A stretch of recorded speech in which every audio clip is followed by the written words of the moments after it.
चलो ये स्टार्ट करते हैं अभी क्रूसैड्स। तो in the 11th century C मतलब कॉमन एरा, जिसको कि बोलते हैं एंडो डोमिनी ऑल्सो बोलते हैं, after the birth of Christ, the Muslim Turks invaded the land of Christian. Actually sorry, invaded the lands of Christian emperor of Constantinople. So in the last video I told you that जो Western Roman Empire था, Western Roman Empire, actually let me make it more clear before you. So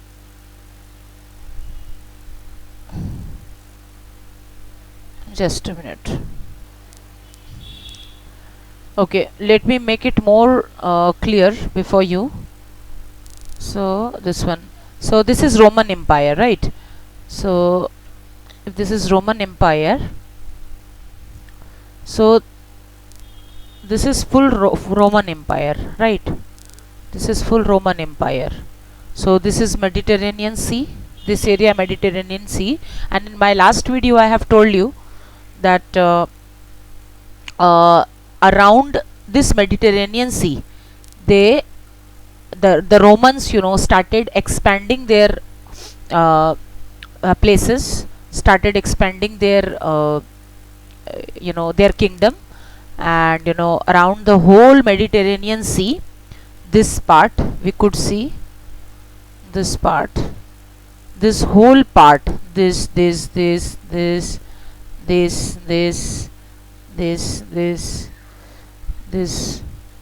this whole part came under the kingdom of the Roman Empire, right? So but if we divide this with the help of marker, if we divide this, suppose, then this one will be Western, this one will be Western Empire, and this one will be Eastern Empire. So Western Empire के अंदर Germanic tribes का बहुत यहाँ पे वो होता था, इन्वेशन होता था, बहुत यहाँ पे वो लोग अटैक करते थे, और इस पोर्शन को वो पूरी तरह से डिवास्टेट कर चुके थे, क्योंकि ये जो पोर्शन था वो बहुत वीक था, और ईस्टर्न पोर्शन कॉन्स्टेंटिनोपल का था। ईस्टर्न जो ईस्टर्न रोमन एम्पायर था, the king of eastern Roman empire was Constantinople, right? So इस पे आते हैं हम लोग।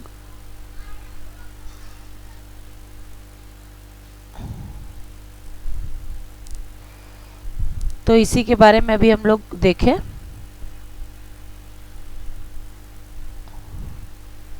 कि जो 11th सेंचुरी में क्या हुआ, Muslim Turks invaded the lands of Christian empire of Constantinople. मतलब मैंने अभी बताया, अभी आपको जो मैप में दिखाया कि जो ईस्टर्न पार्ट था, रोमन एम्पायर का जो ईस्टर्न पार्ट था, उसका जो एम्पायर था वो कॉन्स्टेंटिनोपल था। तो उसके लैंड को, तो वो पूरी तरह से लास्ट चैप्टर में मैंने पढ़ाया है कि not in last video, in last chapter, the video of which I have not uploaded, sorry। तो उस लास्ट चैप्टर में मैंने बताया है कि जो क्रिश्चियन एम्पायर कॉन्स्टेंटिनोपल था, वो पूरी तरह से ही took to the religion of Christianity, और उसके जो राज्य को जो है इन्वेड किया गया मुस्लिम टर्क्स ने। मुस्लिम कुछ टर्क लोग थे जो कि मुस्लिम्स थे, उन्होंने इसके राज्य को इन्वेड किया था। So earlier they had captured Jerusalem को उन्होंने कैप्चर किया। So let's see the picture of Jerusalem first. Actually this is very important to have a look at the map, from time to time, so that you could have better understanding of history, geography, anything.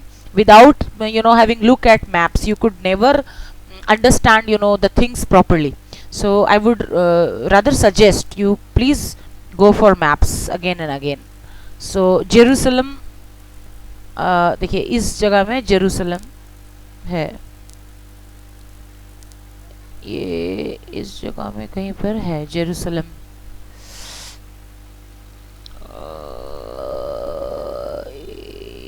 Asia, Syria, Syria है, इधर में कहीं Israel है, just a minute.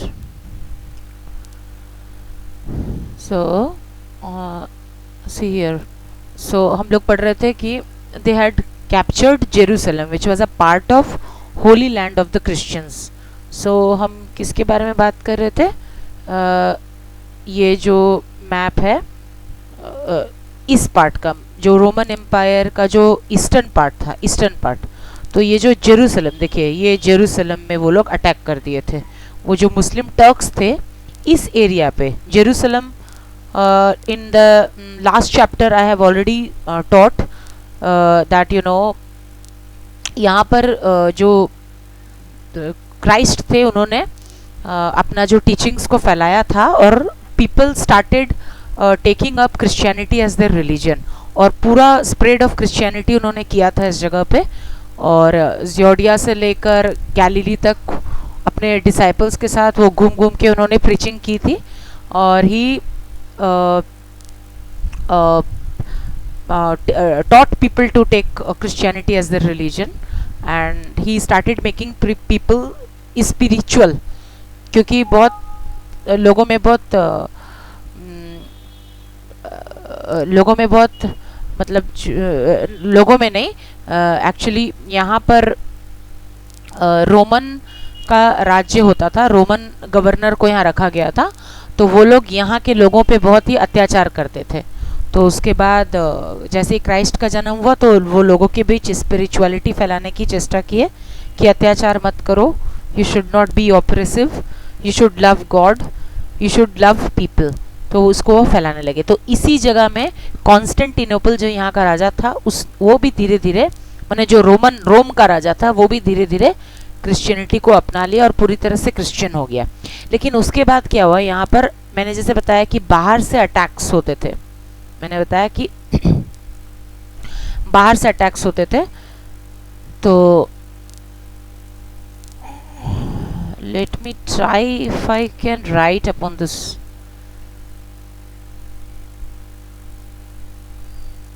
If I can write upon this, I could write. I think I could write, yes.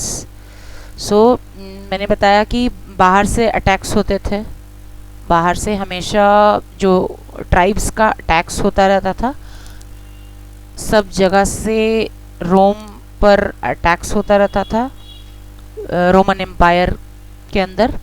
तो इस जगह पे Jerusalem के ऊपर भी अटैक हुआ, किसका? बाहर से अटैक हुआ मुस्लिम टर्क्स का, मुस्लिम टर्क्स का अटैक हुआ इसके ऊपर। उसके बाद क्या हुआ हम पढ़ते हैं, देखते हैं। सो मुस्लिम टर्क्स का जब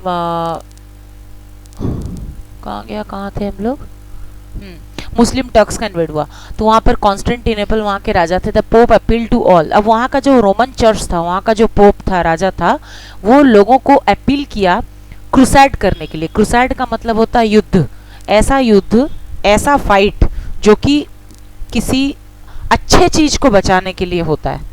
तो वहाँ के जो लोग थे, अब बाहरी अटैक हो गया, अब जैसे हमारे देश में अटैक हुआ था अंग्रेजों का, तो हम लोग भी युद्ध लड़े थे अंग्रेजों से, तो हम लोग तो वैसा युद्ध नहीं लड़े थे ना कि तीर भाला लेके लड़ाई चालू कर दिए थे, ऐसा तो किए नहीं थे। हम लोग तो अंग्रेजों को काफ़ी अहिंसा, जैसे गांधी जी बोलते थे, without violence we have to expel the Britishers, you know, the British people out of India. So you know lastly यही हुआ कि ब्रिटिश अपने से समझे कि हम लोग आंदोलन किए, you know, a lot of agitations took place, a lot of you know, I mean violations भी हुआ, ऐसा नहीं है, लेकिन ऐसा थोड़ी ना युद्ध भाला लेके लड़ाई हुआ। तो वो भी एक तरह का क्रूसाइड ही था, एक युद्ध था जो कि हम लोग अपना देश को बचाने के लिए किए थे। तो जब पोप लोगों को बोलने लगे कि हाँ चलो बाहर से चूंकि अटैक होने लगा है तो आप लोगों को अब अपना देश को बचाने के लिए, अपना अंपायर को बचाने के लिए आप लोगों को एक युद्ध लड़ना पड़ेगा और लोगों को उस युद्ध में ज्वाइन करना पड़ेगा। तो between 11th and 13th century C the Christians led 8 military expeditions. अब जो क्रिश्चियंस थे उन्होंने 8 मिलिट्री एक्सपीडिशंस को अंजाम दिया, मैंने 8 बार उन्होंने युद्ध किया टर्क्स के अगेंस्ट में, जो बाहर से मुस्लिम्स ने अटैक किया था उनके ऊपर। उन्होंने 8 बार मिलिट्री एक्सपेडिशंस चलाया। The crusades failed to achieve their main objective. But क्या हुआ कि ये जो क्रूसैडर्स थे, माने ये जो युद्ध के लिए जो क्रिश्चियंस लोग एकजुट में हो गए थे, they became they became united in order to fight against these Muslim Turks. But maybe the reason is not obvious here, but they could not fight against them. They had to leave their objective. उनको छोड़ना पड़ा, वो नहीं जीत सके। लेकिन क्या हुआ, एक सिग्निफिकेंट चेंजेस जरूर आया मिडिएवल यूरोप में। वो जीत तो नहीं सके, लेकिन हुआ क्या क्या, बहुत कुछ अच्छा भी हुआ। In the course of their travels to Holy Land, the Crusaders came in contact with the superior civilizations and the cultures of Greeks and Turks. अब ये जो क्रूसैडर्स थे, अब उनके ऊपर किसका अगेंस्ट अटैक हुआ था? उनके ऊपर अटैक हुआ था टर्क्स का और ग्रीक्स का। ग्रीक्स का भी अटैक हुआ था, टर्क्स का भी अटैक हुआ था।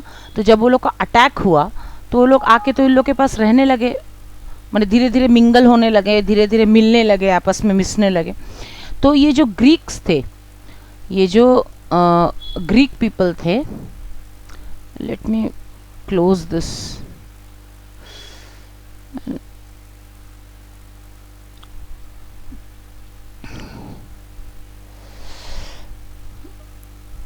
अब ये जो ग्रीक लोग थे, ये देखिए, ये जो ग्रीक लोग थे और ये जो टर्क्स लोग थे, ये जो है ये क्रिश्चियंस के बीच में रहने लगे, उनके साथ रहने लगे ये।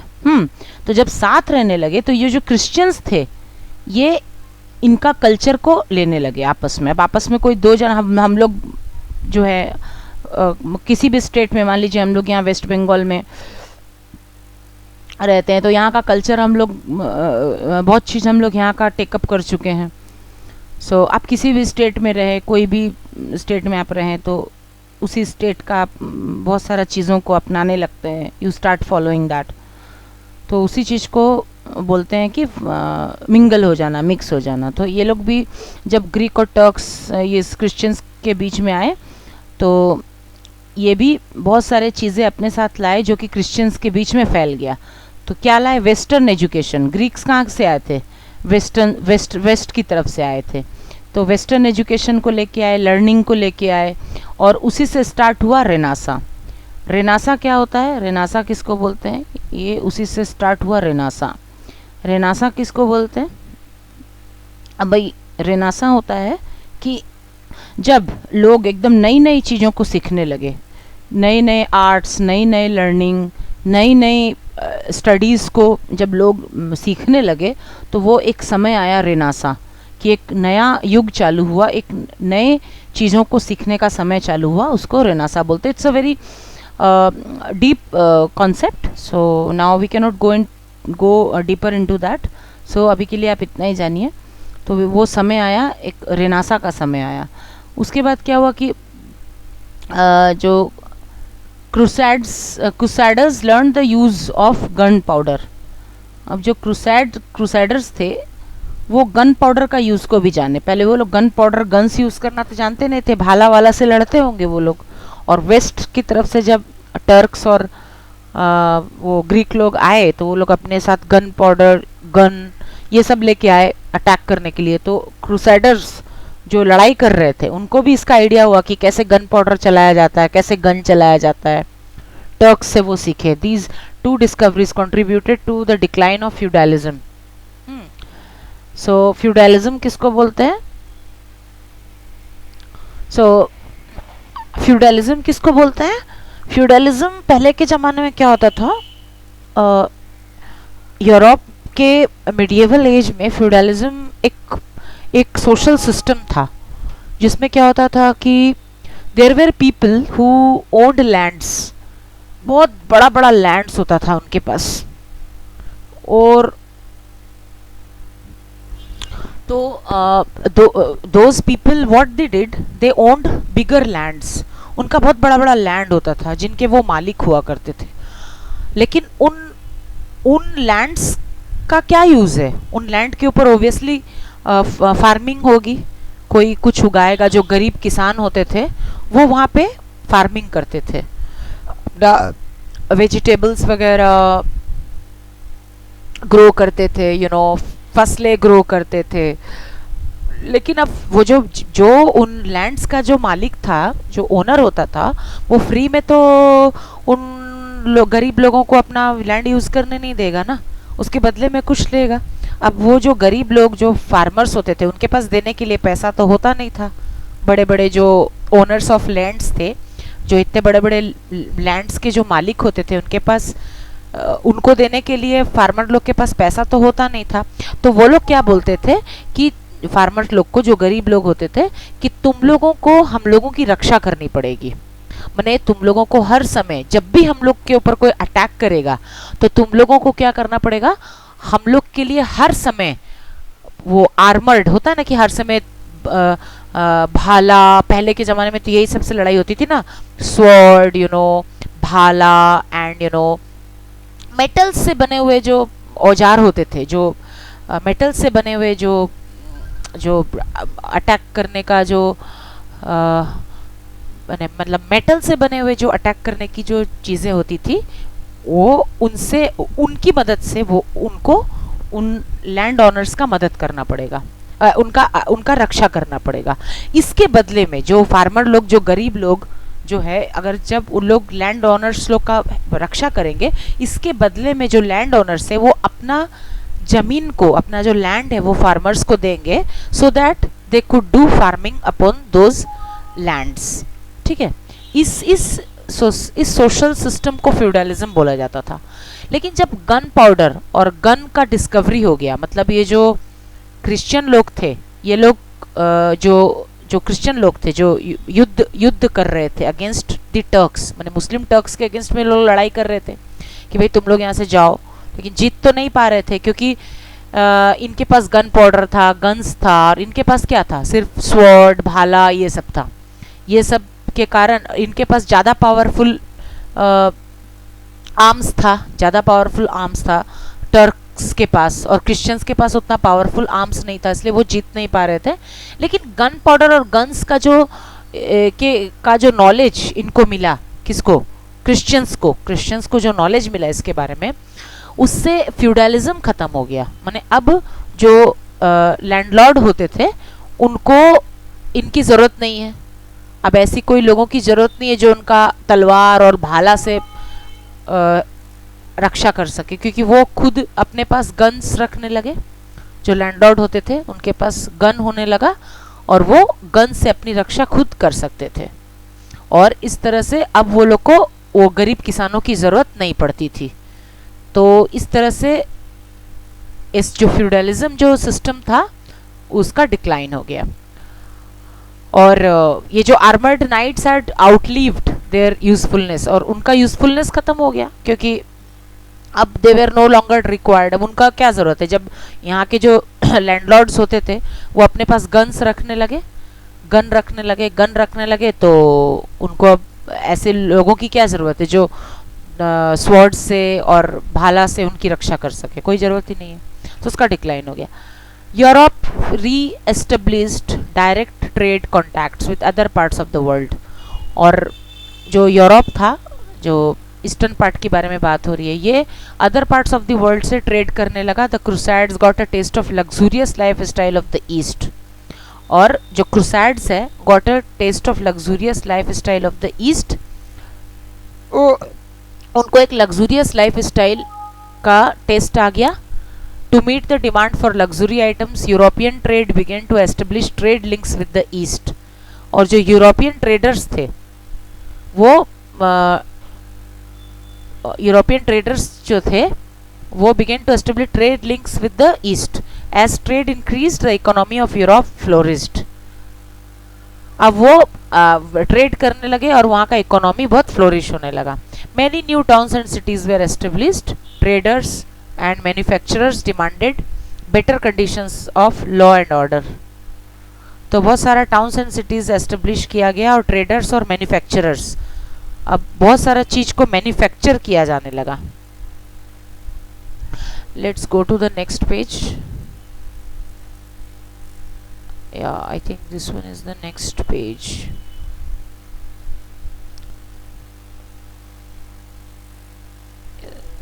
So मैन्युफैक्चर किया जाने लगा. तो क्या था? Law and order and better system of law. अब जब ट्रेड होने लगा, मैन्युफैक्चरिंग होने लगा, तो क्या अब लॉ एंड ऑर्डर भी होना होगा. अब मान लो कि वहाँ पे चोर नहीं आने चाहिए, यू नो, बर्गलर्स होते होंगे, चोरी डकैती होती होगी, ये सब नहीं होना चाहिए. कोई मैन्युफैक्चर करके अपना सामान रखा है, पता चला है डकैत आके लूट के लेके चले गए. तो एक लॉ एंड ऑर्डर भी होना चाहिए ना उस समय में. जब मान लो कि सामान का मैन्युफैक्चर हो रहा है, उसका ट्रेड होगा, ले जाते समय कोई अटैक ना कर दे, ये a lot of things, you know, law and order is always needed in a society. तो एक law and order का भी वहाँ पे तैयार हुआ. they paid taxes to the king and helped them to raise a large army. और वो किंग को ज़्यादा टैक्सेस देने लगे और उनको बोले कि भाई आप अपना आर्मी को बढ़ाइए और हमको भी प्रोटेक्शन दीजिए. This led to an increase in the authority of the king and decline in the power of the feudal lords. और ये भी एक तरह से किंग को बहुत बड़ा सपोर्ट मिला और जिससे कि वो बहुत किंग ज़्यादा पावरफुल होने लगा और जो फ्यूडलिज्म है वो धीरे धीरे उसका डिक्लाइन होने लगा, फ्यूडलिज्म का. And I think this page. अच्छा, मोनेस्ट्रीज एंड देयर इम्पैक्ट्स. अच्छा, let's do this in the next class. So up to here we have done today, and let's do this monasteries and their impact from the next class. In the next class we will finish the chapter.